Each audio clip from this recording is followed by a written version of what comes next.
നമസ്കാരം. Kerala vision time ന്യൂസിലേക്ക് സ്വാഗതം. പ്രധാന വാർത്തകൾ. എക്സിറ്റ് പോൾ ഫലപ്രവചനങ്ങളിൽ വിശ്വാസമില്ലെന്ന് കോൺഗ്രസ് നേതാവ് രമേശ് ചെന്നിത്തല MLA. ഇന്ത്യ മുന്നണി വൻ മുന്നേറ്റം നേടുമെന്നും BJP കേരളത്തിൽ അക്കൗണ്ട് തുറക്കില്ലെന്നും ചെന്നിത്തല. ഹോട്ടൽ അടിച്ചു തകർത്ത സംഭവത്തിൽ പോലീസ് ഉദ്യോഗസ്ഥന് സസ്പെൻഷൻ. ചങ്ങനാശ്ശേരി ട്രാഫിക് സ്റ്റേഷനിലെ CPO കക്കരിയിൽ KF ജോസഫിനാണ് സസ്പെൻഷൻ. പേവിഷബാധ, ദേവനാരായണന്റെ മരണത്തിൽ അന്വേഷണം. ബാലാവകാശ കമ്മീഷൻ വീട്ടിലെത്തി. ആശുപത്രിയിൽ പിഴവ് സംഭവിച്ചതായി വീട്ടുകാരുടെ പരാതി. മഴക്കെടുതിയിൽ ജില്ലയിൽ ഒരു മരണം കൂടി. മഴ കുറഞ്ഞെങ്കിലും വെള്ളക്കെട്ടിന് ശമനമില്ല. ജില്ലയിൽ 59 ദുരിതാശ്വാസ ക്യാമ്പുകളിലായി 2220 കുടുംബങ്ങൾ.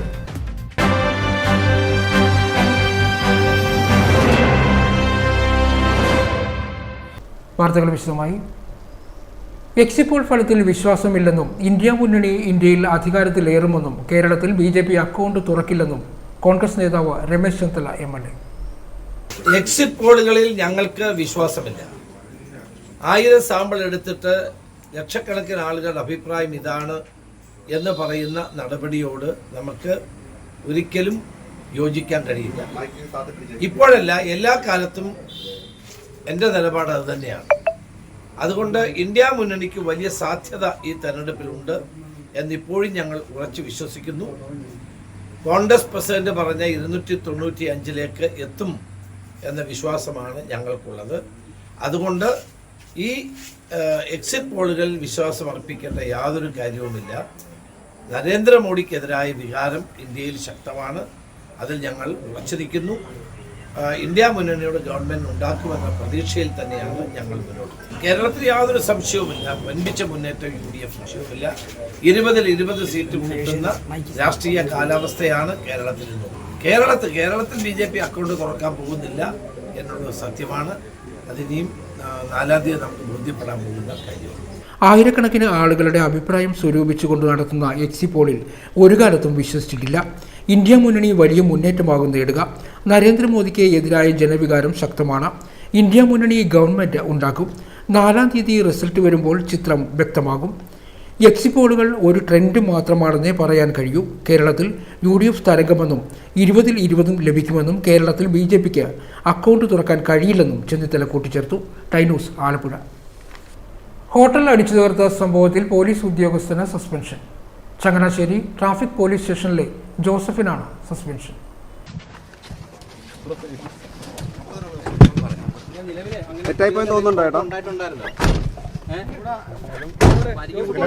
നിങ്ങൾക്ക് അറിയാമല്ലോ ഇതിന്റെ. ഞാൻ ഇന്നലെ ഒരു പോലീസുകാരനാണ്. ഇങ്ങനെ അതിന്റെ വായിന്ന് കേൾക്കുന്നത് നല്ലത് നിങ്ങളത് ഊഹിച്ചെടുക്കുന്നില്ലോ. കാരണം നിങ്ങൾ ഞാൻ യൂട്യൂബിൽ പറഞ്ഞല്ലേ, അതും പറഞ്ഞാണ് എനിക്ക് ചെയ്തത് തെറ്റായിപ്പോ തോന്നുന്നുണ്ടോ? ഇപ്പൊ തെറ്റായിപ്പോ ചേട്ടന്റെ മകൻ ഇങ്ങനെ ഒരു അവസ്ഥ തന്നെ ചേട്ടൻ ഇങ്ങനെ ചെയ്യോ? തെറ്റായിപ്പോ ചെയ്യുന്നുണ്ടോ? ചേട്ടന്റെ മകൻ ഇങ്ങനെ ഒരു അവസ്ഥ തന്നെ ചേട്ടനത് ഇങ്ങനെ ആ സമയത്ത് മോട്ടിവേഷൻ ആയിരിക്കും. കുഞ്ഞുങ്ങൾക്ക് വേണ്ടിയല്ലേ നമ്മൾ ജീവിക്കുന്നത്. മദ്യലഹരിയല്ല, കുഞ്ഞുങ്ങൾക്ക് എന്താണ് പറ്റുന്നത്? കുഞ്ഞുങ്ങൾ മരിച്ചു പോയി കഴിഞ്ഞാൽ നിങ്ങൾ എന്താണ് കാണിച്ചത്? ആ ഒരു എനിക്ക് ആ ഒരു ഫീലിംഗ് ആണ് അന്നേരം ഉണ്ടായത്. കുഞ്ഞുമായിട്ട് അനുഭവിച്ചത് അറിയാമല്ലോ നിങ്ങൾ. ഡോക്ടറിന്റെ കാണിക്കാൻ പോയത്, ആംബുലൻസ് വിളിച്ചാൽ ഞാൻ ഇവിടുന്ന് പോയത്, നിങ്ങൾക്കറിയാമല്ലോ. ഇതൊക്കെ കൊണ്ടുനടക്കുന്ന മോശമല്ലേ പോലീസുകാരനാണ്. ഞാനൊരു അച്ഛനാണ്. ആദ്യം അച്ഛനായിട്ടാണ് പോലീസായത്. നിയമപരമായിട്ട് ചെയ്യാനായിട്ട് ആ ഒരു സാഹചര്യം പറ്റില്ല. അതെന്റെ തെറ്റാണ്. തെറ്റെന്ന് ഞാൻ പറയുന്നില്ല. നിങ്ങളൊരു തന്തയായിട്ട് നിങ്ങളുടെ വീട്ടിൽ മക്കൾക്കൊരു ഈ സാധനം വന്നു കഴിയുമ്പോൾ നിങ്ങൾ സ്വന്തമായിട്ട് ചിന്തിച്ചു നോക്കൂ എന്താണ് വേണ്ടെന്നുള്ള. ചങ്ങനാശ്ശേരി ട്രാഫിക് സ്റ്റേഷനിലെ CPO വാടക്കൽ ദൈവമാതാ പള്ളിക്ക് സമീപം കാക്കിരിയിൽ വീട്ടിൽ KF ജോസഫിനെയാണ് കോട്ടയം ജില്ലാ പോലീസ് മേധാവി K കാർത്തിക് സസ്പെൻഡ് ചെയ്തത്. സംഭവത്തിൽ അറസ്റ്റിലായ പോലീസുകാരനെ ആലപ്പുഴ അഡീഷണൽ മജിസ്ട്രേറ്റ് കോടതി 14 ദിവസത്തേക്ക് കോടതി റിമാൻഡ് ചെയ്തു.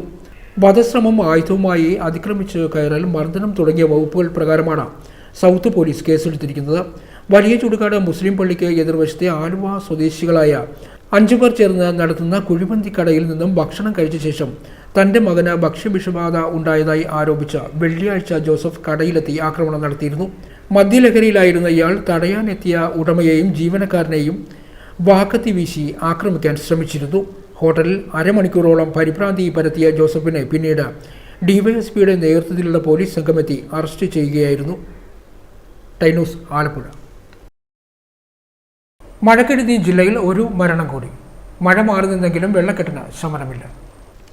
മഴക്കെടുതിയിൽ ജില്ലയിൽ ഒരു മരണം കൂടി. 31-ന് കണ്ടല്ലൂർ തെക്ക് വെള്ളക്കെട്ടിൽ കണ്ടെത്തിയ മൃതദേഹം കണ്ടല്ലൂർ തെക്ക് ഐശ്വര്യ ഭവനിൽ 70 വയസ്സുള്ള അരവിന്ദാക്ഷനാണെന്ന് തിരിച്ചറിഞ്ഞു. കഴിഞ്ഞ ദിവസം ജില്ലയിൽ മഴ കുറവായിരുന്നെങ്കിലും വെള്ളക്കെട്ടും ചെളിയും ഒഴിഞ്ഞിരുന്നില്ല. ജില്ലയിൽ 59 ദുരിതാശ്വാസ ക്യാമ്പുകളാണ് പ്രവർത്തിക്കുന്നത്. മഴയും കാറ്റും കാരണം ഒരു വീട് കൂടി പൂർണ്ണമായി നശിച്ചു. വെള്ളിയാഴ്ച രാത്രിയിലുണ്ടായ മിന്നലിൽ ആലപ്പുഴ നഗരത്തിലും നാശനഷ്ടങ്ങൾ സംഭവിച്ചു. ഭീകരമായ മിന്നലാണ് ആലപ്പുഴയിലുണ്ടായത്. അമ്പലപ്പുഴ വടക്ക് പഞ്ചായത്തിലെ കഞ്ഞിപ്പാടത്ത് വെള്ളക്കെട്ട് രൂക്ഷമായതിനെ തുടർന്ന് നാട്ടുകാർ റോഡ് ഉപരോധിച്ചു. എസ് എൻ കവല വൈശ്യൻ ഭാഗൻ റോഡാണ് ഉപരോധിച്ചത്. മരിച്ച അരവിന്ദാക്ഷൻ വെള്ളക്കെട്ടിൽ കാലുതെറ്റി വീണെന്നാണ് കരുതുന്നത്. അരവിന്ദാക്ഷനെ 3 ദിവസങ്ങൾക്ക് മുൻപ് കാണാതാവുകയായിരുന്നു. ആലപ്പുഴ ജില്ലയിൽ പുതിയ ദുരിതാശ്വാസ ക്യാമ്പുകൾ തുറന്നു. 59 ക്യാമ്പുകളിലായി 2220 കുടുംബങ്ങളാണുള്ളത്. ജില്ലയിൽ പുതിയ ദുരിതാശ്വാസ ക്യാമ്പുകൾ തുറന്നു.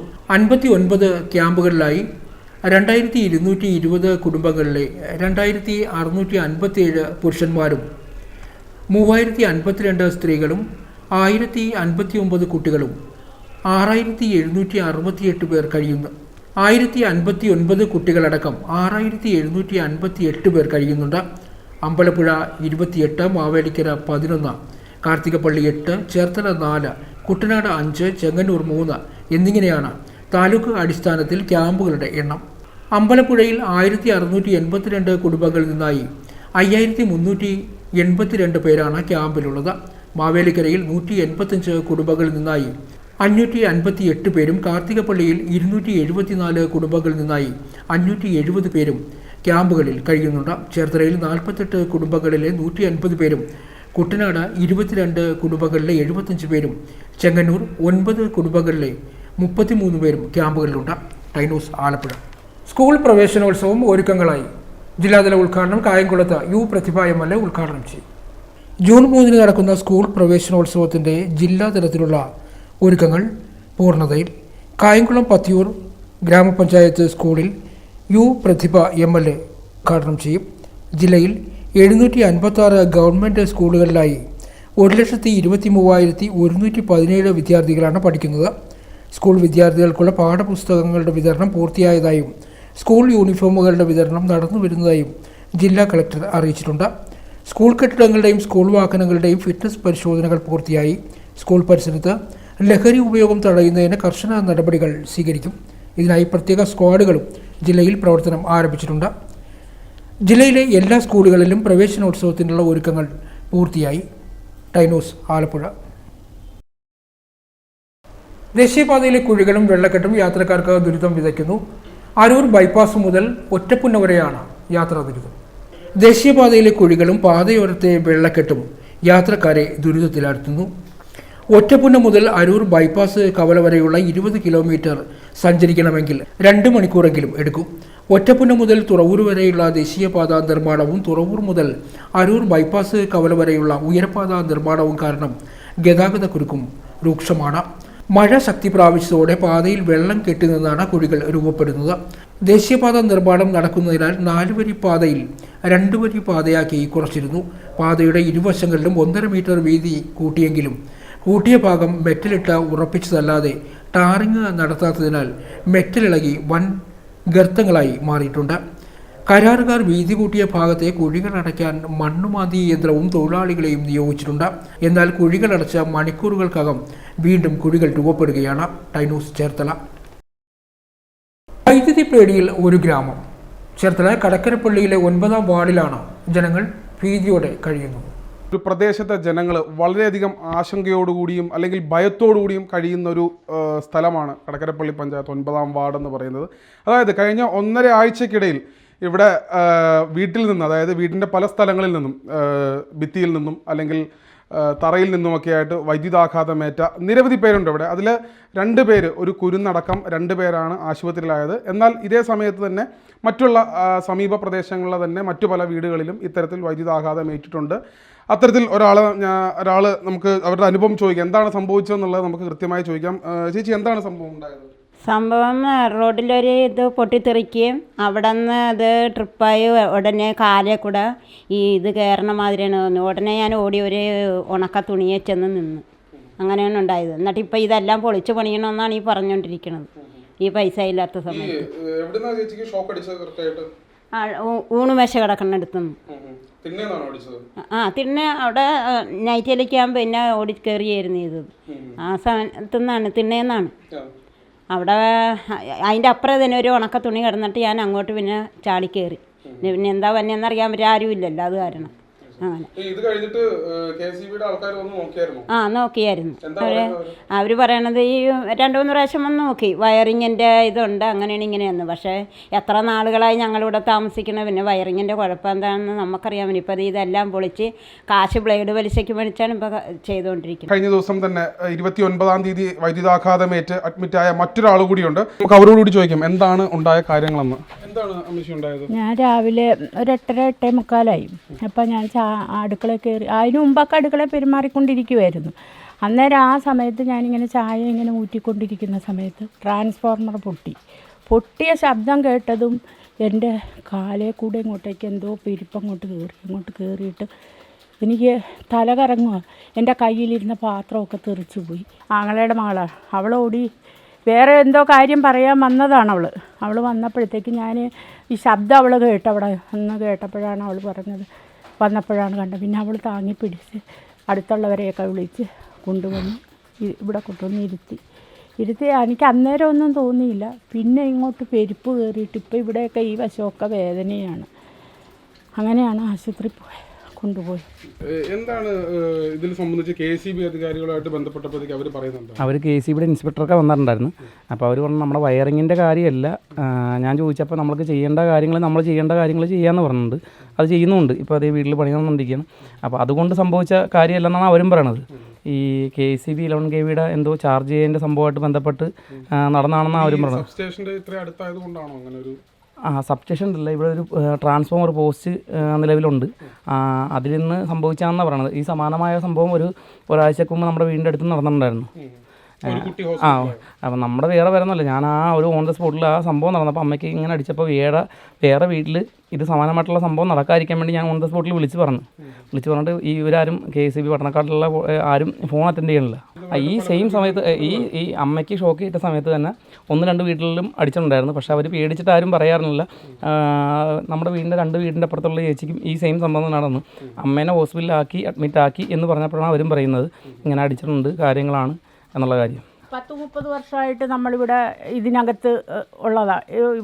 ഈ ഇട ഒരു 5 വർഷമായിട്ട് പുതുക്കി പണിതിട്ട് ഈ മുറി ഇറക്കിയപ്പോൾ റീവയറിങ്ങും ചെയ്തതാണ്. അപ്പോൾ അങ്ങനെ സംഭവിക്കണമെങ്കിൽ നേരത്തെ സംഭവിക്കാമായിരുന്നു. ഈ ട്രാൻസ്ഫോർമർ പൊട്ടുന്ന ശബ്ദവും ഈ ഉടനെ തന്നെ ഈ പെരുപ്പും വന്നിത് വെള്ളവും തെറിച്ച് പോയപ്പോൾ ആകെ നമ്മുടെ വശത്തെ ഇതാണെങ്കിൽ കുഴപ്പമില്ല. ഇപ്പോൾ എൻ്റെ KCB എന്തുകൊണ്ട് എർത്ത് വയറിങ് സ്ഥാപിക്കണം മൊത്തം ഇവിടെ 2 ദിവസമായിട്ട് കറണ്ടില്ല. ഞങ്ങൾക്ക് ഇപ്പോഴും നിലവിൽ 2 ബൾബ് ഇടാനുള്ള ഇതേ നന്നായിട്ടുള്ളൂ. എന്നിട്ട് റീവയറിങ് എന്നിട്ട് മൊത്തം തരാമെന്നാണ് അവരും പറയുന്നത്. നമ്മളതിനും നമ്മുടെ ഭാഗത്തെ തെറ്റാണെങ്കിൽ നമ്മളത് ചെയ്യാനുള്ള ഇത് നമ്മൾ ചെയ്യുന്നുണ്ട്. പക്ഷേ അവരെന്തുകൊണ്ട് ഈ KCBയുടെ എർത്ത് വയർ ഫുള്ള് സ്ഥാപിക്കുന്നത് ചോദിക്കാൻ പറയുമ്പോൾ അവർ പറയുന്നത് നിങ്ങളുടെ വീട്ടിലൊക്കെ ലൈൻ്റെ കുഴപ്പമെന്ന് പറയുന്നത്. ഞങ്ങളുടെ കുഴപ്പമില്ല, നമ്മുടെ കുഴപ്പമാണ്, അവരുടെ കുഴപ്പമില്ലെന്ന് പറയണത്. എന്നിട്ട് ഇപ്പോൾ ശരത്തിൻ്റെ വീട്ടിൽ സംഭവിച്ചത് ഇത് തന്നെ. ഈ പയ്യനും പറ്റുക ഇതിപ്പോൾ ഇതിന് അവരുടെ വീട്ടിൽ ലൈനിന് വല്ല കുഴപ്പമുണ്ടോ? വർഷങ്ങളായി താമസിക്കാൻ തുടങ്ങിയിട്ട്. എൻ്റെ വീടും വർഷങ്ങളായിട്ട് താമസിക്കണം. ശരത്തിൻ്റെ വീട് എന്ന് വെച്ചാൽ എൻ്റെ ഓർമ്മ വെച്ചിട്ട് കാലങ്ങളുള്ള അവൻ്റെ വീട്. എന്നിട്ട് സംഭവിച്ചിരിക്കണത് ഇത്. അപ്പോൾ കുറ്റം പറയുമ്പോൾ ഇവരില്ലേ നമ്മളെ കുറ്റം പറയുന്നു. നമ്മുടെ ലൈനിൻ്റെ പ്രശ്നമാണ്, നമ്മുടെ പ്രശ്നമാണ്. ഇപ്പോൾ ഇനിയിപ്പോൾ എൻ്റെ വീട്ടിൽ ഞാൻ ജോലിക്ക് പോകുന്നു, എൻ്റെ വൈഫും ജോലിക്ക് പോകുന്നു, എൻ്റെ 2 പിള്ളേർ ഇപ്പോൾ വെക്കേഷനാണ്. പിള്ളേർക്ക് എന്തെങ്കിലും സംഭവിച്ചാൽ ഞങ്ങൾക്ക് വല്ലതും പറയാൻ പറ്റുമോ? സംഭവിച്ചു കഴിഞ്ഞിട്ട് വല്ലതും പറഞ്ഞിട്ട് കാര്യമുണ്ടോ? അത്രയേ ഉള്ളൂ. എന്തെങ്കിലും അത് പ്രതികരിക്കാൻ ചേട്ടാ, അത്രയേ ഉള്ളൂ. 1.5 ആഴ്ചയ്ക്കുള്ളിൽ 5-ലധികം വീടുകളിലാണ് ഇത്തരത്തിൽ വൈദ്യുതാഘാതം ഏറ്റിരിക്കുന്നത്. നാട്ടുകാരുടെയും പ്രദേശവാസികളുടെയും നിരന്തരമായുള്ള പരാതിയുടെ അല്ലെങ്കിൽ ആവലാതി ബോധിപ്പിക്കലിൻ്റെ ഭാഗമായി KCB അധികാരികൾ പോസ്റ്റുകളിൽ താൽക്കാലികമായി എർത്ത് നൽകുക മാത്രമാണ് ചെയ്തിരിക്കുന്നത്. എങ്കിലും ആശങ്ക ഒഴിയുന്നില്ല ഇതെന്താണെന്ന് കണ്ടെത്തും വരെ. ക്യാമറമാൻ ഉന്മേഷിനൊപ്പം ശ്യാം. പേ വിഷബാധ, ദേവനാരായണന്റെ മരണത്തിൽ അന്വേഷണം. ബാലാവകാശ കമ്മീഷൻ വീട്ടിലെത്തി. ആശുപത്രിയുടെ പിഴവെന്ന വീട്ടുകാർ. പേ വിഷബാധയ്ക്കുള്ള ചികിത്സ ലഭിക്കാതെ 9 വയസ്സുകാരൻ മരിച്ച സംഭവത്തിൽ ആരോഗ്യ വകുപ്പിന് പുറമെ ബാലാവകാശ കമ്മീഷനും ശിശുക്ഷേമ വകുപ്പും അന്വേഷണം ആരംഭിച്ചു. ബാലാവകാശ കമ്മീഷൻ സ്വമേധയാ കേസെടുത്താണ് അന്വേഷിക്കുന്നത്. കുട്ടി ചികിത്സ തേടിയ ഹരിപ്പാട് താലൂക്ക് ആശുപത്രിയിലെത്തി പോലീസ് രഹസ്യാന്വേഷണ വിഭാഗം വിവരങ്ങൾ ശേഖരിച്ചു. ദേവനാരായണന്റെ വീട് സംസ്ഥാന മനുഷ്യാവകാശ കമ്മീഷൻ അംഗം ജലജ ചന്ദ്രൻ സന്ദർശിച്ചു. ആശുപത്രിയിൽ ചികിത്സാ പിഴവ് സംഭവിച്ചതായി വീട്ടുകാർ പരാതിപ്പെട്ടു. ഹരിപ്പാട് നഗരസഭാ പ്രദേശത്തും സമീപ പഞ്ചായത്തായ പള്ളിപ്പാട്ടും തെരുവുനായ ശല്യം രൂക്ഷമാണെന്ന് നാട്ടുകാർ പറയുന്നു. ആലപ്പുഴ ജില്ലാ ശിശു സംരക്ഷണ ഓഫീസർ TV മിനിമോൾ, സാമൂഹിക പ്രവർത്തകൻ ഉണ്ണികൃഷ്ണൻ എന്നിവരും ഒപ്പമുണ്ടായിരുന്നു. ദേവനാരായണന്റെ വീട്ടുകാർക്കും സമ്പർക്കമുണ്ടായവർക്കും പ്രതിരോധ കുത്തിവയ്പ് നൽകി. പ്രദേശത്തെ നായകൾക്ക് കഴിഞ്ഞ ദിവസം കുത്തിവയ്പ് എടുത്തിരുന്നു. അടുത്ത ദിവസം തെരുവ് നായ്ക്കളെ പിടികൂടി പ്രതിരോധ കുത്തിവയ്പ് നടത്തുമെന്ന് നഗരസഭ അധികൃതർ അറിയിച്ചു. പേവിഷബാധ അതീവ മാരകമായതിനാൽ ജാഗ്രതയും കരുതലും വേണമെന്ന് ജില്ലാ മെഡിക്കൽ ഓഫീസർ അറിയിച്ചു. മൃഗങ്ങളിൽ നിന്നും മനുഷ്യരിലേക്ക് പകരുന്ന ജന്തുജന്യ രോഗമായ പേവിഷബാധയുടെ പ്രധാന രോഗവാഹികൾ നായകളാണ്. തെരുവു നായകളിൽ നിന്നും മാത്രമല്ല വളർത്തു മൃഗങ്ങളിൽ നിന്നും പേവിഷബാധയുണ്ടാകാം. പൂച്ച, അണ്ണാൻ, വവ്വാൽ തുടങ്ങിയവയും രോഗവാഹകരിൽ പെടുന്നു. രോഗം ബാധിച്ച മൃഗങ്ങളുടെ ഉമിനീരിൽ കാണുന്ന പേവിഷബാധയുടെ വൈറസുകൾ മൃഗങ്ങളുടെ കടി, മാന്തൽ, പോറൽ എന്നിവയിലൂടെ ശരീരത്തിലെത്തി സുഷുമ്നാ നാഡികളെയും തലച്ചോറിനെയും ബാധിക്കുന്നു. തലവേദന, ക്ഷീണം, നേരിയ പനി, കടിയേറ്റ ഭാഗത്ത് അനുഭവപ്പെടുന്ന വേദന, തരിപ്പ് എന്നിവയാണ് പ്രാരംഭ രോഗലക്ഷണങ്ങൾ. അതിനുശേഷം വെളിച്ചം, വായു, വെള്ളം എന്നിവയോടുള്ള ഭയം പ്രത്യക്ഷമാകും. തൊണ്ടയിലെ പേശികൾക്കുണ്ടാകുന്ന അനിയന്ത്രിതമായ സങ്കോചം മൂലമാണ് ഇങ്ങനെ സംഭവിക്കുന്നത്. രോഗാണു ശരീരത്തിൽ പ്രവേശിച്ച് രോഗലക്ഷണങ്ങൾ പ്രകടമാവാൻ 2 മുതൽ 3 മാസം വരെ എടുത്തേക്കാം. എന്നാൽ ചില സാഹചര്യങ്ങളിൽ ഇത് ഒരാഴ്ച മുതൽ 1 വർഷമാകാം. വീട്ടിൽ വളർത്തുന്ന നായ, പൂച്ച എന്നിവയ്ക്ക് പേവിഷബാധയ്ക്കെതിരെ വാക്സിൻ നൽകിയിട്ടില്ലെങ്കിൽ പൊതുജനാരോഗ്യ നിയമം 2023 പ്രകാരം 2000 രൂപ വരെ പിഴ ഈടാക്കാവുന്ന കുറ്റമാണെന്ന് ജില്ലാ മെഡിക്കൽ ഓഫീസർ അറിയിച്ചു. ഇന്ത്യൻ ആന്റി കറപ്ഷൻസ് ജില്ലാ സമ്മേളനം നടന്നു. AP ചന്ദ്രൻ ഉദ്ഘാടനം ചെയ്തു. Indian anti corruption mission Alappuzha ജില്ലാ സമ്മേളനം നടന്നു. നമ്മുടെ രാജ്യത്തു നിന്നും അഴിമതി തുടച്ചു നീക്കുന്നതിനും തുല്യനീതി ഉറപ്പുവരുത്തുക എന്നതാണ് സംഘടനയുടെ ലക്ഷ്യം. ചേർത്തല പത്മശാലിയ ഹാളിൽ നടന്ന സമ്മേളനം IAM ദേശീയ സെക്രട്ടറി KP ചന്ദ്രൻ ഉദ്ഘാടനം ചെയ്തു. ഈ പറയുന്ന സകല ഉദ്യോഗസ്ഥന്മാർക്കും ജനങ്ങളിൽ നിന്ന് പിടിച്ചെടുക്കുന്ന നികുതിപ്പണം കൊണ്ടാണ് ഒന്നാം തീയതി കൃത്യമായി അവർ ശമ്പളം വാങ്ങിച്ചുകൊണ്ടിരിക്കുന്നത്. അതിന്റെ ബാധ്യതകൾക്കും ഉത്തരവാദിത്തമുണ്ട്. ഈ സാധാരണക്കാരായ മനുഷ്യരുടെ ആവശ്യങ്ങൾ ഇത്ര ദിവസം കൊടുക്കണമെന്ന് തീരുമാനമുണ്ടെങ്കിൽ കൊടുക്കാതിരിക്കുന്നത് എന്താണെന്ന് ചോദിച്ചാൽ അവിടെ ഇപ്പൊ പെർമിറ്റിന് നമ്മൾ പഞ്ചായത്ത് ഓഫീസിൽ നമ്മുടെ വീടിന് അപേക്ഷ കൊടുത്ത് പെർമിറ്റ് തന്നില്ലെങ്കിൽ തീർച്ചയായിട്ടും കാശിന് വേണ്ടി വെച്ചോണ്ടിരിക്കുക. അല്ലെങ്കിൽ വെക്കേണ്ട ഒരു കാര്യമില്ലല്ലോ. അപ്പൊ ഏത് മേഖല എടുത്ത് പരിശോധിച്ചാലും ഇന്ന് നമ്മുടെ സമൂഹത്തിൽ സാധാരണക്കാരായ മനുഷ്യമാനോദയം കൂടി വരുന്നല്ലാതെ കുറയുന്നില്ല എന്നുള്ളതാണ് അതിന്റെ യാഥാർത്ഥ്യം. അവിടെയാണ് ആന്റി കറപ്ഷൻ എന്ന് പറയുന്ന ഇത്തരം സംഘടനകളുടെ പ്രസക്തി വളരെ വലുതായിട്ട് നമ്മൾ കണ്ടിരിക്കുന്നത്. അത്തരം മേഖലകൾ ജില്ലാ vice president G Suresh Babu അധ്യക്ഷത വഹിച്ചു. സംസ്ഥാന വൈസ് പ്രസിഡന്റ് വർഗീസ് വൈദ്യൻ പഠനോപകരണങ്ങൾ വിതരണം ചെയ്തു. ദേശീയ സമിതി അംഗം രാജു ചേർത്തല, P ജയകുമാർ, ഹരീന്ദ്രബാബു, ദിവാകരൻ തുടങ്ങിയവർ സംസാരിച്ചു. Time news, Cherthala. മുഹമ്മയിലും പക്ഷിപ്പനി സംശയം. ജില്ലയുടെ വടക്കേ അറ്റത്തും പക്ഷിപ്പനി ഭീഷണി ഇതാദ്യം. ജില്ലയിൽ വീണ്ടും പക്ഷിപ്പനി ഭീതി. മുഹമ്മ പഞ്ചായത്തിൽ 9-ാം വാർഡിലെ ഇറച്ചിക്കോഴി ഫാമിൽ കഴിഞ്ഞ ദിവസങ്ങളിൽ കോഴിക്കുഞ്ഞുങ്ങൾ ചത്തിരുന്നു. മഞ്ചാടിയിലെ പക്ഷിരോഗ നിർണയ ലാബിൽ നടത്തിയ പരിശോധനയിൽ പക്ഷിപ്പനിയാണെന്നാണ് സൂചന ലഭിച്ചത്.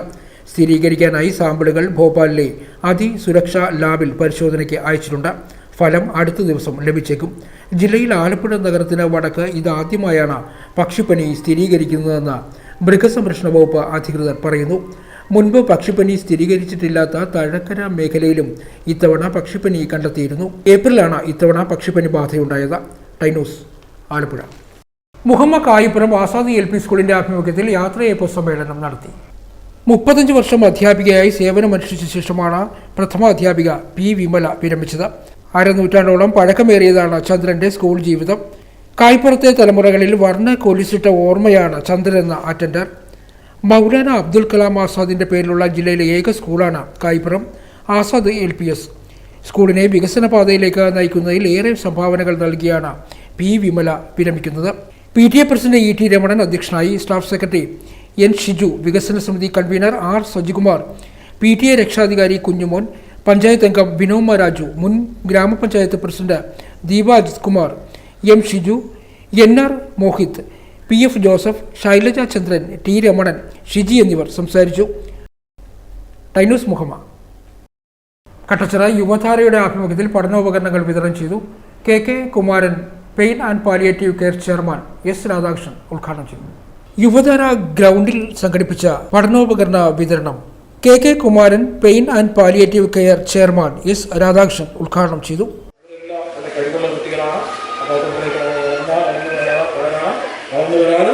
നമ്മളെ ഉന്നതമായ വിദ്യാഭ്യാസം നേടുകയും അതുപോലെ തന്നെ നമ്മൾ ആഗ്രഹിക്കുന്ന ജോലി തിരഞ്ഞെടുക്കാൻ കഴിയുന്നതിലേക്ക് നിങ്ങൾക്ക് മാറാൻ കഴിയട്ടെ, മാറണം എന്നുകൂടി ആശംസിച്ചുകൊണ്ട് പങ്കെടുത്ത മുഴുവൻ ആൾക്കാരെ അഭിവാദ്യം ചെയ്തുകൊണ്ട് എല്ലാവരെയും കൂടി ഈ പഠനോപകരണ നിങ്ങളുടെ എല്ലാ ഒരിക്കൽ കൂടി പങ്കെടുക്കുന്നു.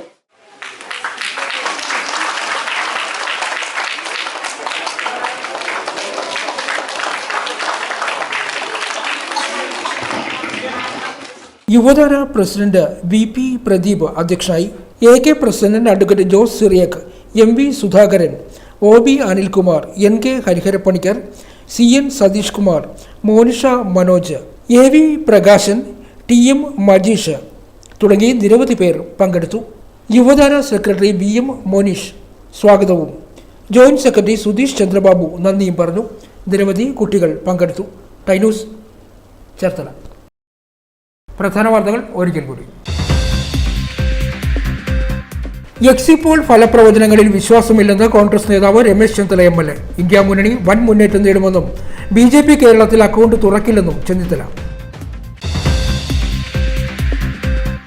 ഹോട്ടൽ അടിച്ചു തകർത്ത സംഭവത്തിൽ പോലീസ് ഉദ്യോഗസ്ഥന് സസ്പെൻഷൻ. ചങ്ങനാശ്ശേരി ട്രാഫിക് സ്റ്റേഷനിലെ CPO കക്കിരിയിൽ KF ജോസഫിനാണ് സസ്പെൻഷൻ. പേവിഷബാധ, ദേവനാരായണന്റെ മരണത്തിൽ അന്വേഷണം. ബാലാവകാശ കമ്മീഷൻ വീട്ടിലെത്തി. ആശുപത്രിയിൽ പിഴവ് സംഭവിച്ചതായി വീട്ടുകാരുടെ പരാതി. മഴക്കെടുതിയിൽ ജില്ലയിൽ ഒരു മരണം കൂടി. മഴ കുറഞ്ഞെങ്കിലും വെള്ളക്കെട്ടിന് ശമനമില്ല. ജില്ലയിൽ 59 ദുരിതാശ്വാസ ക്യാമ്പുകളിലായി 2220 കുടുംബങ്ങൾ. ഇതോടെ വാർത്താ ബുള്ളറ്റിൻ പൂർണ്ണമാകുന്നു. നമസ്കാരം.